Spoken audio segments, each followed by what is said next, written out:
దేవుని పరిశుద్ధమైన ఘనమైన నామమునకు మహిమ కలుగునుగాక. మరి మీ అందరిని బట్టి మరొకసారి ప్రభు అయిన యేసుక్రీస్తు నామమును మహిమపరుస్తూ మరి ఆయన ఘనమైన నామమున మీ అందరికీ శుభములను తెలియజేస్తుంటున్నాను.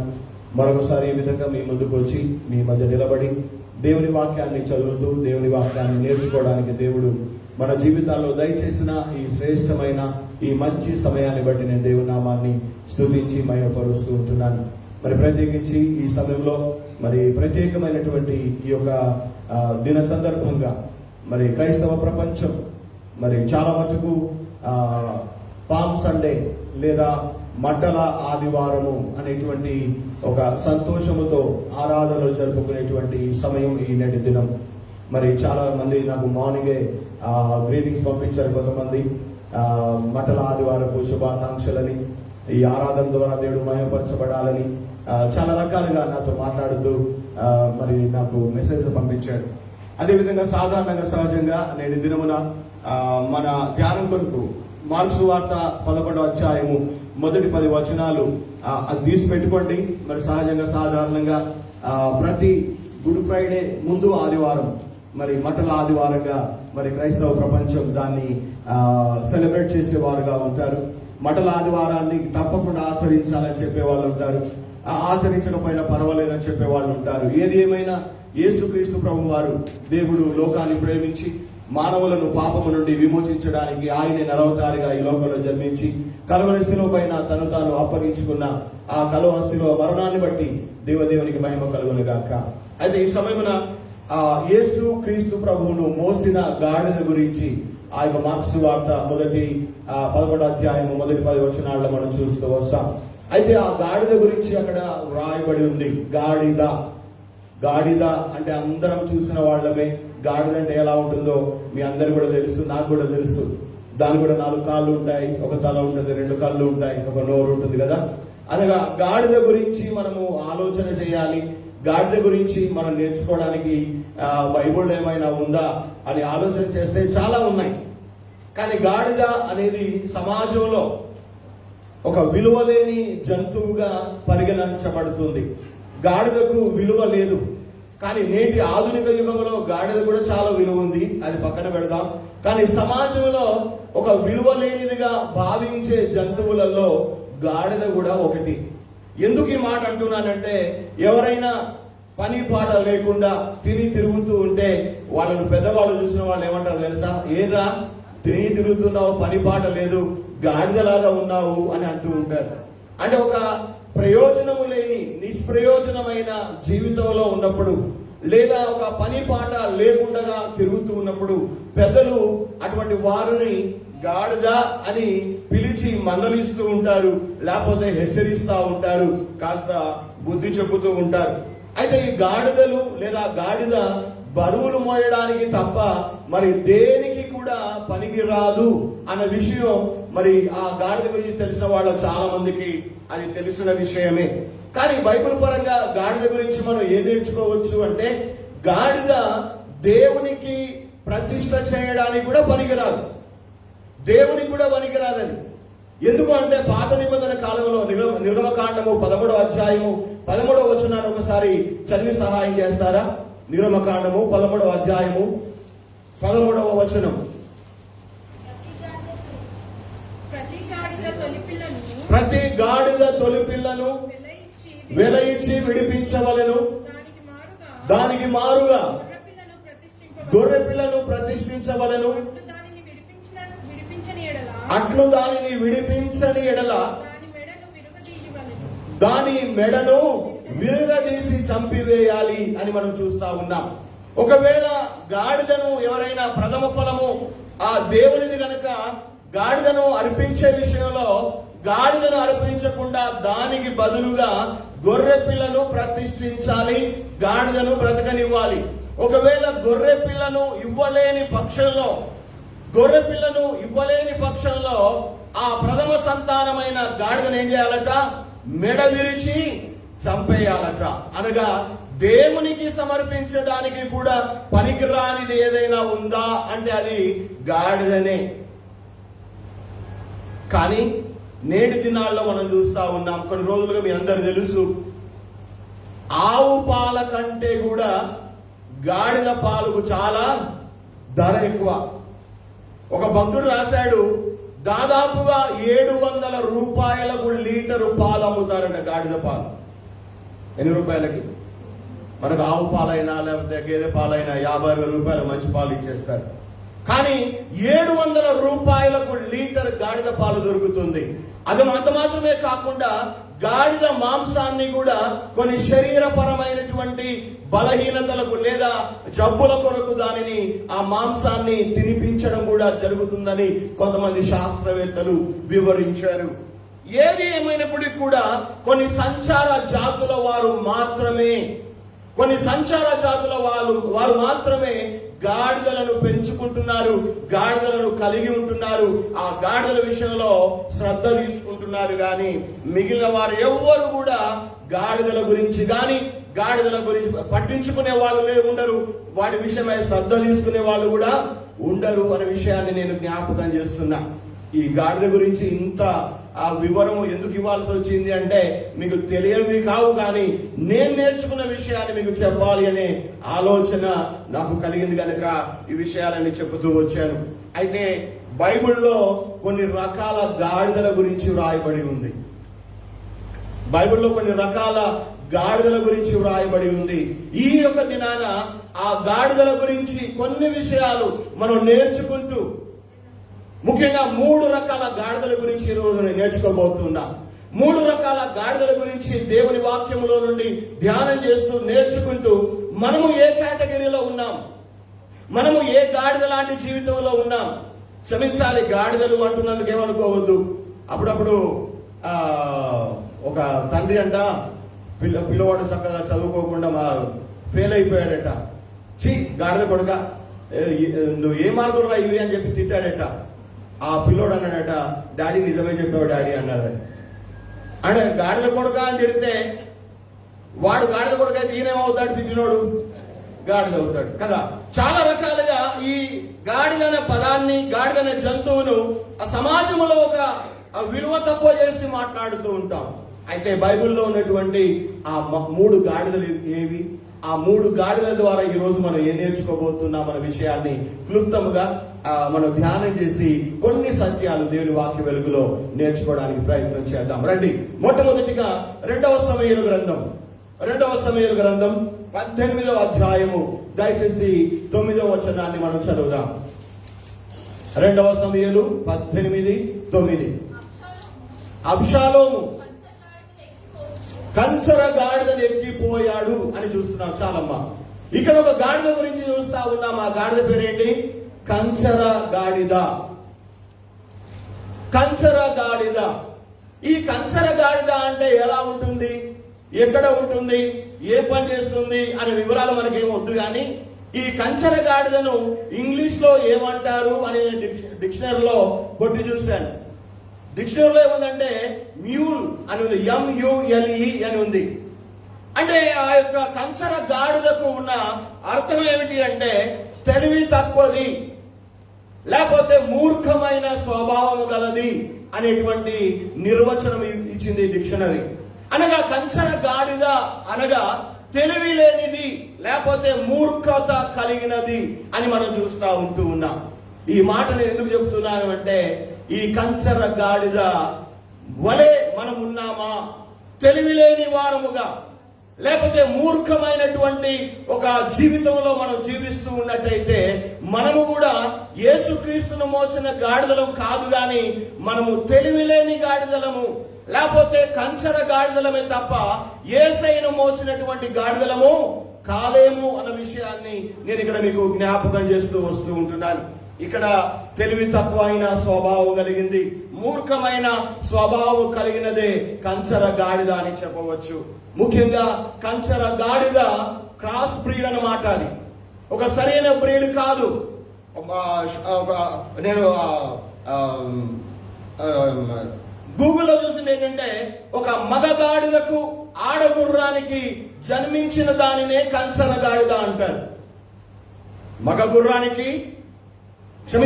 గాడిదకు ఆడగుర్రానికి జన్మించిన దానిని కంచర గాడిద అంటారు. అంటే ఇది పూర్తిగా గాడిద కాదు, పూర్తిగా గుర్రం కూడా కాదు.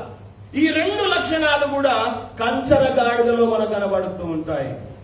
పూర్తిగా గాడిద సంబంధించిన లక్షణాలు ఉండవు, పూర్తిగా గుర్రానికి సంబంధించిన లక్షణాలు కూడా కంచర గాడిదలో ఉండవు. కానీ రెండు లక్షణాలు దాంట్లో కనబడతాయి. కంచర గాడిద ద్వారా మనం నేర్చుకునే సత్యం ఏమిటంటే, కంచర గాడిద జీవితం నామకార్థ క్రైస్తవ జీవితానికి సాదృశ్యంగా ఉంది. నామకార్థంగా జీవించే క్రైస్తవులకు ఈ కంచర గాడిద సాదృశ్యంగా ఉంది. ఈ దినాన నేను చెబుతూ ఉన్నాను, మన జీవితాల్లో కూడా ఒకవైపు దేవుని కొరకు, మరోవైపు లోకం కొరకు మనం జీవించే వారమైతే, దేవుని సంబంధమైన వారముగా కొన్ని రోజులు ఉంటూ మరికొన్ని రోజులు లోక సంబంధమైన వారముగా ఉంటూ ఉన్నట్టయితే మనము కంచర గాడిద లాంటి స్వభావము కలిగిన వారమే. కానీ యేసయ్యను మోసిన గాడిద లాంటి వాళ్ళం కాదు, యేసయ్య కొరకు జీవించే వాళ్ళం కాదు. యేసయ్యను మోసే, యేసయ్యను మన మీద ఎక్కించుకొని ఆయన భారాన్ని వహించే గాడిదలం కాదు అన్న సంగతిని నేను ఇక్కడ మీకు జ్ఞాపకం చేస్తూ ఉంటున్నా. అటు లోకంలో ఉంటారు, ఇటు దేవుణ్ణిలో ఉంటారు. పేరుకు మాత్రం క్రీస్తు బిడ్డలం అంటారు, కానీ వారి జీవితంలో అసలు క్రీస్తే కానరాకుండా ఉంటాడు. పైకి భక్తి గల వారుగా ఉంటారు, కానీ ఆ భక్తిలో లభించేటువంటి దేవుని శక్తిని ఆశ్రయించని వారుగా ఉంటారు. విశ్వాసులము అంటారు, కానీ విశ్వాసానికి సంబంధించిన క్రియలు వారి జీవితాల్లో కంటికి కనబడకుండా ఉంటాయి. అదేవిధంగా ఆత్మ ఫలాలకు నిజంగా చోటు ఉండదు, కానీ శరీర కార్యాలకు కూడా లోటు ఉండకుండా జీవిస్తూ ఉంటారు. దేవుని భయం ఉంది అంటారు, కానీ దేవునికి గాని దేవుని వాక్యానికి గాని వారు భయపడరు, లోబడరు. ఇలాంటి వారిని దేవుని వాక్యం చెబుతూ ఉంది, కంచర గాడిదలు అనేటువంటి మాట చెబుతూ ఉంది. కంచర గాడిద లాంటి స్వభావం, పూర్తిగా దేవునికి చెందిన వారు కారు, పూర్తిగా లోకానికి చెందిన వారు కూడా కారు. అనగా మధ్యస్థంగా జీవించేవాళ్ళు, మధ్యలో బ్రతికేవాళ్ళు, మధ్యస్థంగా వాళ్ళు జీవనాన్ని కొనసాగించే వారుగా ఉంటారు అనే విషయాన్ని మనం చూస్తాం. ప్రభువైన యేసుక్రీస్తు వారు మాట చెప్పారు కదా, ప్రకటన గ్రంథంలో ఉంది, నువ్వు ఉంటే వెచ్చగానైనా ఉండు, నువ్వు ఉంటే చల్లగానైనా ఉండడం నీకు మేలు, కానీ నులివెచ్చని స్థితిలో ఉంటే నేను నిన్ను ఉమ్మి వేస్తాను అని యేసు ప్రభు వారు తెలియజేశారు. అనగా మన జీవితాల్లో, మన బ్రతుకుల్లో మనం ఎలాంటి జీవితంలో కొనసాగుతూ ఉంటున్నాం.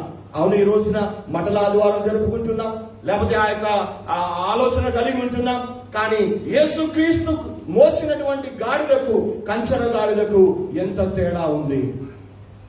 అనగా అది పూర్తిగా గుర్రం కాకుండా, పూర్తిగా గాడిద కాకుండా మధ్యస్థంగా ఏ విధంగా కంచర గాడిద జీవితం ఉంటుందో, ఒకవేళ క్రైస్తవునిగా, యేసుక్రీస్తు నమ్మిన బిడ్డగా ఒకవైపు లోకానికి, ఒకవైపు దేవునికి, లేకపోతే మనం మధ్యస్థంగా జీవిస్తూ పోతే మన జీవితాల్లో కంచర గాడిద లాంటి వాళ్ళమే గాని నిజమైన దేవుని బిడ్డలము మనం కానే కాదు.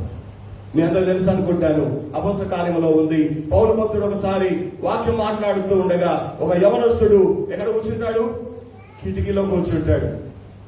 ఒక భక్తుడు చెప్పాడు ఆ ఐదుపు అనే యవనస్తుడి గురించి, కిటికీలోనే ఎందుకు కూర్చున్నాడు, దర్వాజలో కూర్చోవచ్చు కదా, లేకపోతే ఇంకెక్కడైనా కూర్చోవచ్చు కదా, కిటికీలో కూర్చున్నాడు అందరూ కనబడాలని కూర్చున్నాడా? కాదు. ఆయన ఏమంటాడంటే, కిటికీలో కూర్చోవడము అంటే ఒక కన్నుతో బయట చూడొచ్చు, ఒక కన్నుతో లోపల కూడా చూస్తున్నాడు. ఒక చెవితో బయట శబ్దాలు వింటున్నాడు, మరొక చెవితో లోన మందిరముల శబ్దాలు కూడా వింటూ ఉన్నాడు. అనగా కిటికీలో కూర్చోవడం అంటే మధ్యస్థంగా ఉండడం, రెండు జీవితాలు కలిగి ఉండడం, రెండు తలంపుల్లో ఉండడం, రెండు స్వభావాలు కలిగి ఉండడం, రెండు మధ్యస్థంగా బ్రతుకుతూ ముందుకు సాగి వెళ్ళడం అనే విషయాన్ని ఆ భక్తుడు చెబుతూ వచ్చాడు. ఎందుకు ఈ మాట జ్ఞాపకం చేస్తున్నానంటే, కంచర గాడిద అది సంకర జాతికి చెందినటువంటి జంతువు. అది పూర్తిగా గాడిద కాదు, పూర్తిగా గుర్రం కూడా కాదు. ఈ రోజున మన జీవితాల్లో కూడా మనం మధ్యస్థంగా జీవించాలని ఆశపడుతున్నామా? రెండు తలంపులు, రెండు స్వభావాలు, రెండు గుర్రాల స్వారీ, లేకపోతే రెండు జీవితాల్లో ప్రయాణం, రెండు పడవల మీద కాలు పెట్టి ముందుకు సాగడం, అది మన జీవితానికి క్షేమకరం కాదని నేను ఇక్కడ మీకు జ్ఞాపకం చేయదలుచుకుంటున్నాను. నిజంగా ఇక్కడ కంచర గాడిద గురించి మనం నేర్చుకుంటూ ఉన్నాము. అవును, అందుకే కీర్తనకారుడు అంటాడు, 32వ కీర్తన, దయచేసి 9వ వచనం ఒకసారి చదువుతారా? కీర్తన గ్రంథము 32వ అధ్యాయము 9వ వచనం. బుద్ధి బుద్ధి జ్ఞానములు లేని గుర్రముల వలనైనను కంచర గాడిద వలనైనను మీరు ఉండకూడి అని దేవుడు హెచ్చరిస్తున్నాడు. ఎలా ఉండకూడదట? బుద్ధి జ్ఞానములు లేని కంచర గాడిద వలన మీరు ఉండకూడి. మన జీవితాల్లో, మన బ్రతుకుల్లో దైవ సంబంధమైన జ్ఞానము లేని వారంగా, దైవ సంబంధమైనటువంటి బుద్ధి లేని వారముగా ఒకవేళ మనం జీవిస్తూ ఉన్నట్టయితే దేవుని వాక్యం మనల్ని సంబోధిస్తున్న మాట ఏంటంటే, మనము కంచర గాడిదల లాంటి వాళ్ళము. యేసయ్యను మోసే గాడిదలం కాదు, యేసయ్య కొరకు బ్రతికే వాళ్ళం కాదు. కానీ కంచర గాడిద లాంటి స్వభావాన్ని కలిగి, పూర్తిగా అటు దేవునికి చెందిన వారంగా కాకుండా, ఇటు పూర్తిగా మనము ఆ లోకానికి చెందిన వారంగా కాకుండా, మనం రెండు వైపులా ఉండే వాళ్ళమని దేవుని వాక్యం ద్వారా మనం గ్రహిస్తా ఉంటున్నాం. ఈ మాటలు విన్న ప్రియమైన దేవుని బిడ్డలారా, యేసు ప్రభువునైతే ఆనాటి కాలంలో ఒక గాడిద పిల్ల మోసింది, తన మీద ఎక్కించుకుంది, నడిచింది. ఈ రోజున మనం ఎలాంటి గాడిదలం? కంచర గాడిద గురించి మనం నేర్చుకుంటున్నాం. కంచర గాడిద అది సంకర జాతికి చెందిన జంతువు. నిజంగా తన జీవితంలో అది మధ్యస్థంగా ఉండేటువంటి జీవితం, లేకపోతే పూర్తిగా అటు ఇటు కాని జీవితం, రెంటికి చెడ్డ రేవడి లాంటి జీవితం. ఆ జీవితం ద్వారా మరి తనకు కానీ వేరే వారికి కానీ ఒక ఆశీర్వాదము, దీవెన లేనటువంటి జీవితాన్ని కంచర గాడిద జీవితంలో మనం చూస్తూ ఉంటున్నాం. ఈ రోజున కంచర గాడిద వల్ల మీరు ఉండకూడి అని దేవుడు హెచ్చరిస్తూ ఉన్నాడు, దేవుడు గద్దిస్తూ ఉన్నాడు. ఒకవేళ ఇంతవరకు ఏం కాకపోయినా, దేవుని కోపం మన మీద మండకపోయినా, అటు కొన్నిసార్లు దేవుని బిడ్డగా, కొన్నిసార్లు లోకానికి చెందిన వారంగా, కొన్నిసార్లు మంచి వ్యక్తిగా, కొన్నిసార్లు చెడ్డ వ్యక్తిగా రెండు జీవితాలు జీవించామేమో, రెండు స్వభావాలు బ్రతుకుతూ వచ్చామేమో.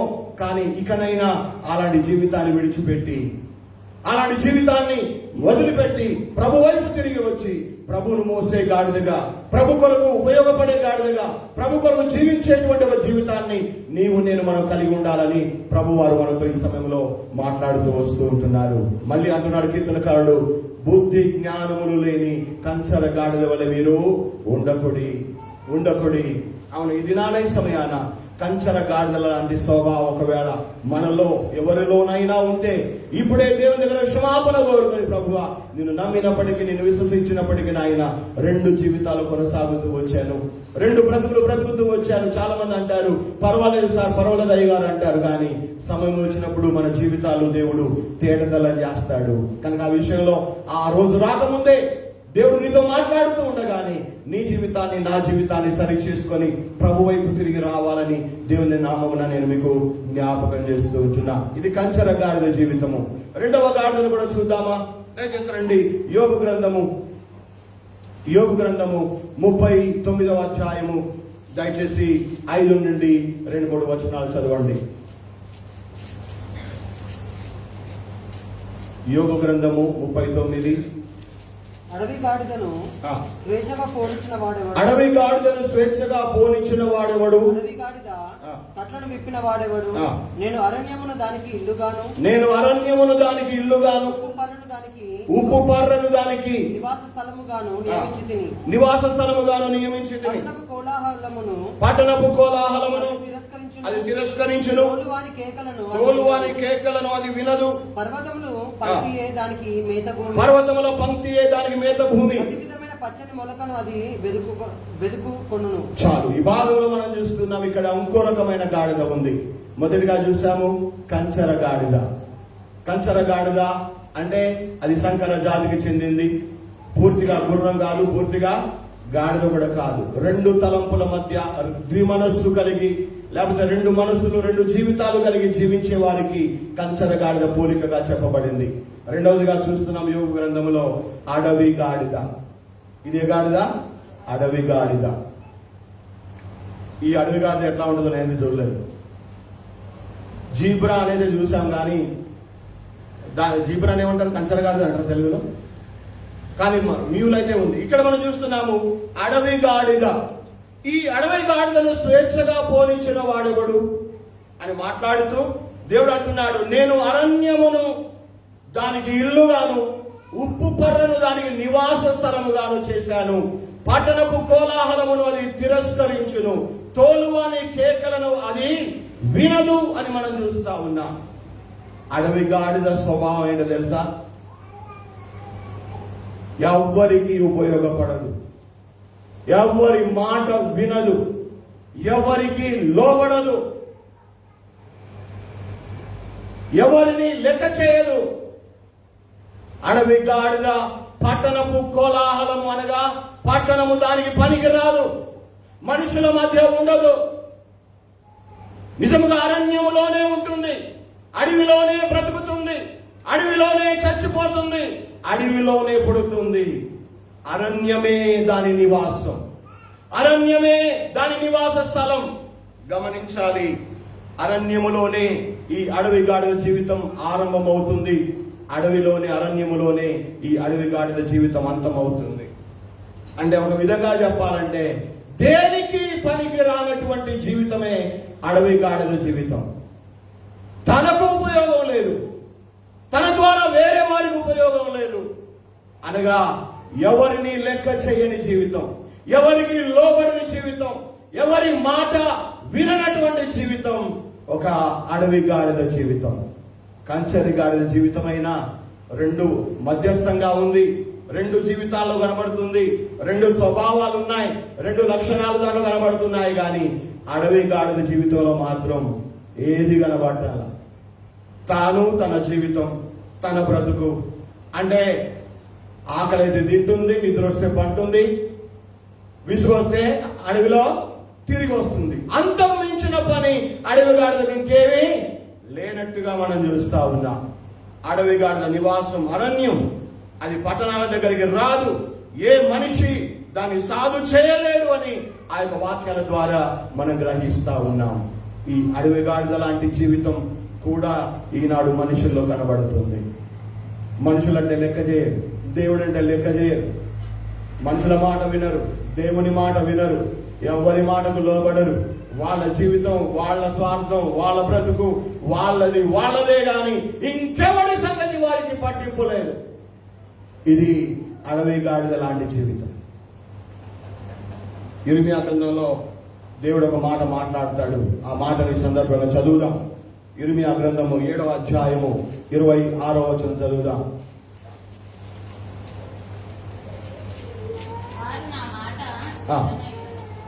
వారు నా మాట విననొల్లరు, చెవియొగ్గక ఉన్నారు, వారి మెడను వంచక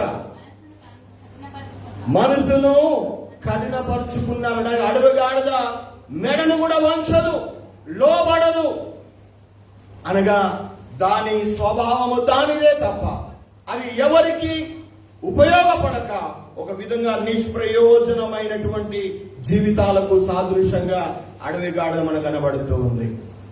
అడవి గాడిద అనగా అది అరణ్యానికి అలవాటు పడిన జీవితం, అడవికి అలవాటు పడిన జీవితం, మానవ జీవితం కాదు. కొంతమంది కనబడతా ఉంటారు, వారి కళ్ళు, వారి మాటలు, వారి యొక్క ధోరణి చూస్తే అసలు వీళ్ళు మనుషులేనా ఇంకా వేరేనా అనేటువంటి డౌట్ కూడా మనకు వస్తూ ఉంటుంది కదా.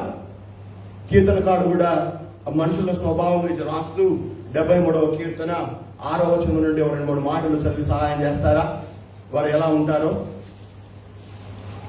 73వ కీర్తన 6వ వచనం నుండి. కావున గర్వము కంఠహారము వలె వారిని చుట్టుకొనుచున్నది, వస్త్రము వలె వారు బలాత్కారము ధరించుకుంటారు, కొవ్వు చేత వారి కన్నులు మెరకలై ఉంటాయి, వారి హృదయాలోచనలు బయటకు కానవస్తూ ఉంటాయి, ఎగతాళి చేస్తూ బలాత్కారము చేత జరుగు కీడును గురించి వారు మాట్లాడుతూ ఉంటారు, గర్వముగా మాట్లాడతారు, ఆకాశము తట్టు వారు ముఖము ఎత్తుచూ ఉంటారు.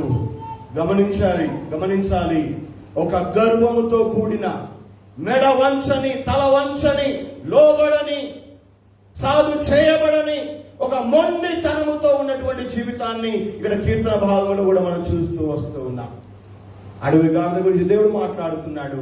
అరణ్యమును దానికి ఇల్లుగా చేశాను, ఉప్పు పర్వత నివాస స్థలంగా చేశాను, పర్వత పంక్తియే దాని మేత భూమి అనగా దొరికిందల్లా తింటదన్నమాట. ఎవరికి లోబడదు, తన జీవితంలో తానే ముందుకు సాగి వెళుతూ ఉంటుంది. తన జీవితం ఏంటో, తన బ్రతుకేంటో, ఎందుకు బ్రతుకుతున్నాను, ఎందుకు జన్మ నేను తీసుకున్నాను, నా జన్మ ద్వారా, నా జీవితం ద్వారా ఎవరికైనా పనికి రావాలి అనేటువంటి ఆలోచన వారి జీవితాల్లో ఉండదు. మీ అందరూ తెలుసు అనుకుంటాను, ఒక పాట పాడతాం అప్పుడప్పుడు, మానవుడా కారణ జన్ముడా నీ జన్మకు కారణం ఉంది అని కదా. మన జన్మకు ఒక కారణం, ఒక రీజన్ ఉంది. మన జన్మకు ఒక అర్థం ఉంది. మన జీవితానికి పరమార్థం ఉంది. ఈ రోజున ఒకవేళ మన జీవితాల్లో దాన్ని గ్రహించక, దేవుని మాటకు, దేవుని వాక్యానికి లోబడక, మన మెడను, మన మనసును వంచక, మొండితనముతో, గర్వముతో మన జీవితాల్లో జీవిస్తూ ముందుకు సాగుతూ ఉన్నట్టయితే మనము యేసుక్రీస్తును మోసే గాడిదలం కాదు, కానీ ఒక విధంగా మనం జీవితాలు అడవి గాడిద లాంటి జీవితాలే. కుటుంబాల్లో నిజంగా వీళ్ళు ఇక్కడ ఊళ్ళో ఉండాల్సిన వాళ్ళు కాదు, అడవుల్లో ఉండాలి వీళ్ళు అనేటువంటి కొన్ని మాటలు వింటూ ఉంటాం మనం అక్కడక్కడ. అంటే వారి తత్వం, వారి జీవిత విధానం, వారి ప్రవర్తన అడవి గాడిదల్లాగా ఉంటుందన్నమాట. అది ఇర్మియా గ్రంథము 2వ అధ్యాయం 24వ వచనం మొదటి భాగం చూస్తారా? ఇర్మియా 2:24లో కూడా, ఇర్మియా 2:24, అరణ్యమునకు అలవాటు పడిన అడవి గాడిదవు అని దేవుడు అక్కడ తన ప్రజలను ఆయన గద్దిస్తూ ఉన్నాడు. దేనికి అలవాటు పడిన గాడిదలట? అరణ్యమునకు అలవాటు పడిన అడవి గాడిదవు. ఈనాడు మన జీవితాల్లో దేనికి అలవాటు పడుతున్నాం? దేనికి అలవాటు పడ్డాము? అరణ్యం అనే లోకానిక, లోకంలో ఉన్న లోకాశలక, శరీరేచ్ఛలక, దేనికి అలవాటు పడుతూ ఉన్నాం? ఒకవేళ అరణ్యం అనే లోకానికి అలవాటు పడితే అడవి గాడిదలమే గాని దేవుని మోసే గాడిదలము మనం కాదు. దేవుని భారాన్ని భరించే గాడిదలం కాదు. దేవుని మోసుకొని వెళ్ళే గాడిదలం కాదు. ఈనాడు మనం ఎలాంటి గాడిదల్లాగా ఉన్నాం? కంచర గాడిద లాంటి అనుభవం జీవితం మనలో ఉందా? లేదా అరణ్యానికి లేదా లోకానికి అలవాటు పడిన అడవి గాడిదల లాంటి జీవితాలు మనలో ఉన్నాయా? ఈనాడు దేవుని గురించి అలవాటు చేసుకుంటున్నామా? దేవుని వాక్యానికి అలవాటు పడ్డామా? దేవుని మందిర సహవాసానికి అలవాటు పడుతున్నామా? ప్రార్థన చేయడానికి అలవాటు పడుతున్నామా? కానీ లోకానికి, అరణ్యానికి అలవాటు పడిపోయి అడవి గాడిదల్లాగా మనము తయారవుతూ ఉన్నాం. మన జీవితానికి అర్థం, పరమార్థం లేని వారంగా బ్రతికిపోతూ ఉన్నాం. మనం బ్రతుకుతూ ఉన్నాం. అవును, ఎందుకు బాబా అలా, ఎందుకయ్యా ఇలా, ఎందుకమ్మా అలా అంటే నిర్వేదంగా మాట్లాడుతూ ఉంటారు, వేదాంతం చెప్తా ఉంటారు, ఇంకా ఏవో విషయాలు చెప్తా ఉంటారు. కానీ వాస్తవంగా వాళ్ళు ఎందుకు అలా తయారయ్యంటే అరణ్యానికి అలవాటు పడిపోయారు. నువ్వు దేనికి అలవాటు పడుతున్నావు? దేని అలవాటుగా చేసుకుంటున్నావు? కంచర గాడిదైతే సంకర జాతికి చెందింది. 2 జీవితాలు దాంట్లో ఉన్నాయి, 2 లక్షణాలు దాంట్లో ఉన్నాయి, 2 బ్రతుకులు దాంట్లో ఉన్నాయి, 2 స్వభావాలు దాంట్లో ఉన్నాయి. కానీ అడవి గాడిదలు చూస్తూ ఉన్నాము, దాంట్లో ఎవ్వరికి తావు లేదు. తాను తన జీవితం, తాను తన బ్రతుకు, తాను తన ఇష్టం, తాను తన అనుకున్నది చేయడం తప్ప ఇంకా వేరేది లేదు. వేరే వారు అక్కడ అడవి గాడి దగ్గర లేరు. గమనించాలి మన జీవితాలు ఏ రీతిలో ఉంటున్నాయి, మన బ్రతుకులో ఏ విధంగా మనం జీవించే వారంగా ఉన్నాము ఆలోచన చేయాల్సిన అవసరం ఉందని నేను ఇక్కడ మీకు జ్ఞాపకం చేస్తున్నా. దేవుడు మన ముందు కంచర గాడిదలు పెడుతూ ఉన్నాడు. 2 జీవితాల్లో, 2 స్వభావాల్లో, 2 బ్రతుకుల్లో మనం ఉంటే అది కూడదని దేవుడు తెలియజేస్తా ఉన్నాడు.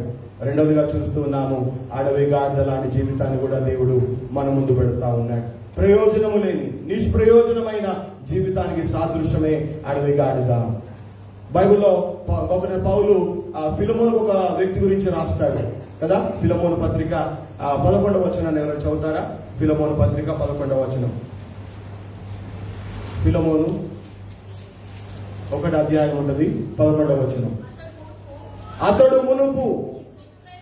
అతడు అంటే ఒనేసిము మునుపు నీకు నిష్ప్రయోజనమైన వాడు, కానీ ఇప్పుడు నీకును నాకును ప్రయోజనకరమైన వాడు అని ఒనేసిము గురించి ఫిలమోనుకు పౌలు గారు రాశారు. ఒనేసిము ఒకప్పుడు దొంగతనం చేశాడు. ఒనేసిము ఒకప్పుడు పారిపోయాడు. ఒనేసిము ఒకప్పుడు ఎవరికి ప్రయోజనం లేనివాడుగా ఉన్నాడు. ఒనేసిము ఒకప్పుడు అడవి గాడిదలాగా తన సంగతి తానే, తన స్వార్థాన్ని తానే చూసుకొని బ్రతికాడు. గాని ఇప్పుడైతే నీకు నాకు ప్రయోజనకరమైన వాడుగా ఉన్నాడని అక్కడ పౌలు గారు మాట్లాడుతూ ఉన్నారు. అవును, మన జీవితాలు కూడా ఒకప్పుడు నిష్ప్రయోజనమైవే, ప్రయోజనము లేనివే. అటు దేవుని జన్మనిచ్చిన దేవునికి, ఇటు కన్న తల్లిదండ్రులకు, అటు సమాజానికి ప్రయోజనకరంగా జీవించక స్వార్థంతో నిండిపోయి మనమే మన జీవితాలను మనం చూసుకుంటూ ముందుకు సాగిపోయాము అడవి గాడిదలాగా.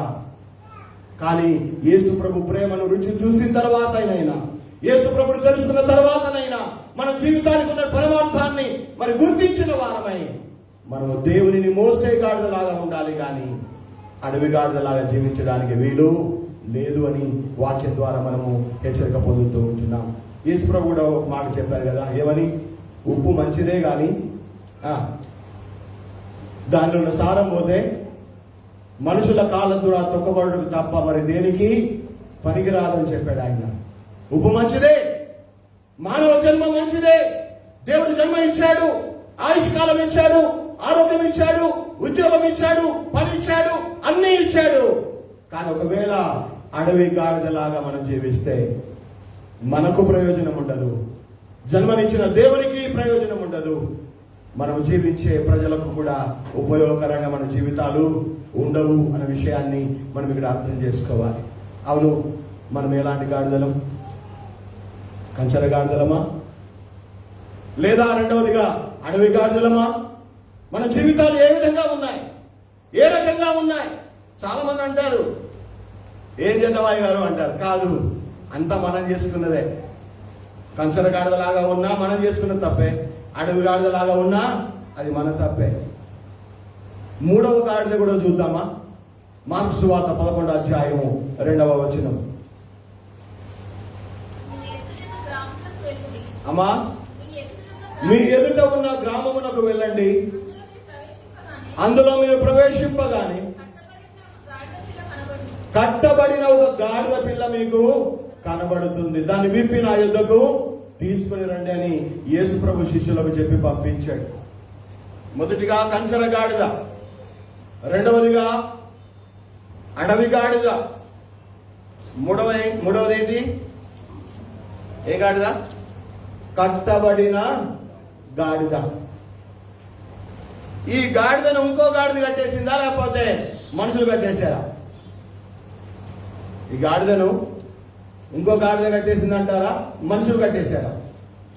మనుషులే కట్టేశారు కదా, మనుషులే కట్టేశారు. మనుషుల ద్వారా కట్టబడిన గాడిద, లేకపోతే కట్లలో ఉన్న గాడిద, విడిపించబడని స్థితిలో ఉన్న గాడిద. ఈ మూడవ గాడిద జీవితాన్ని చూస్తే మనుషులు కట్టేశారు, మనుషుల ద్వారా కట్టివేయబడింది. ఆ కట్లలో ఈ గాడిద పిల్ల ఉంది. ఈనాడు చాలా మంది మనుషులు కంచెల గాడిదలాగా ఉండకపోవచ్చు, సంతోషమే. అడవి గాడిదలాగా ఉండకపోవచ్చు, సంతోషమే. కానీ మనుషులు కట్టిన కట్లలో ఉన్నారు ఈనాడు చాలా మంది మనుషులు. ఏ కట్లు? ఏబ్రా పోయి ఆ గుడికి పోతున్నావు, ఎట్లా ఉంటుంది నీ జీవితం? అదొక కట్టు. నీ బిడ్డకు నీ కొడుకు పెళ్లిళ్ళు అయితాయా? అదొక కట్టు. ఎన్నో రకాల కట్ల చేత, ఎన్నో రకాల మనుషుల యొక్క మాయోపాయముల కట్ల చేత కట్టివేయబడిన స్థితిలో ఉన్నారు నేటి మానవులు చాలా మంది. అది ఏ రకమైన కట్టైనా కావచ్చు, ఏ రకమైన కట్లైనా కావచ్చు, కానీ కట్ల ద్వారా, అనగా కట్లలో ఉన్నటువంటి గాడిదను మనం చూస్తున్నాం, కట్టబడిన గాడిదను మనం చూస్తా ఉన్నాం. అయితే సర్వమానవాళి పాపము నుండి వారిని విడిపించడానికి పరిశుద్ధ గొర్రె పిల్ల అయిన యేసుక్రీస్తు వారు యెరూషలేము ప్రయాణం చేయడానికి వాడుకున్నది హేరోదు రాజు రథాలను కాదు, హేరోదు రాజుకున్నటువంటి గుర్రాలను కూడా కాదు. యేసు ప్రభు వాడుకున్నది, ఆయన కోరుకున్నది కట్టబడిన గాడిదను.